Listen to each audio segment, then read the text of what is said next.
ඔයාගේ හොඳම යාළුවා ඔයා මේ දින එක වගේ ඔයාලට වොයිස් මෙසේජ් එකක් දාලා දැන් ඔයාගේ මේ කියව ගන්න බැරි තැනක ඉන්නේ. අපි මේ වොයිස් මෙසේජ් එක ඕපන් කරනකොට මේක කියවන්න පුළුවන් කමක් තියෙනවා.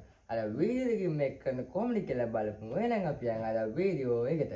මුලින්ම WhatsApp ඕපන් කරන් setting වලට වෙලා setting වලින් යන්නේ. ඒක chat කියන එක ඕපන් කරලා chat වලදී ඊට පස්සේ මෙතන තියෙන voice message transcript කියලා ඒක උඩට ක්ලික් කරලා මෙතන තියෙනවා never කියන එක දාලා තියෙනවා මේක දාගන්න ඔයා උඩ මේ manually කියන එක දාන්න මේක language එක අපි දැන්ට දීලා තියෙන English විතරයි WhatsApp එකෙන්. හරි දැන් ඔයාලට voice message එක දෙන්න ඕන chat එක open කරගන්න. හරි මේ විදිහට voice message එක මම ඇවිල්ලා තියෙනවා. දැන් මම මේක අපි වීඩියෝ එක කතා කරපු විදිහ මම අර මේක voice message එක open කරනකොට මේක කියන දේ මම type වෙනවා ඒක පෙන්නන්නම්. අපි අලුත් එක එවන්න තියෙනවා. කොහොමද අරගෙන ආපු වීඩියෝ එක. වීඩියෝ එකෙන් දැන් දාන වීඩියෝ ලයික් එකක් එවන්න ඉච්චා දෙන්න ඕන වීඩියෝ අර වීඩියෝ එක දැක්ක දේවල් පහම තියෙන පළි කමෙන්ට් එකක් දාන්න. එහම අපේ channel එක විදිහට අද වෙන බලන්න channel subscribe කරලා TikTok page එක Facebook page එක follow කරන්න. තව brand new stream video එකකින් හම්බෙමු මගේ අලුත් හැමෝම ජය වේවා.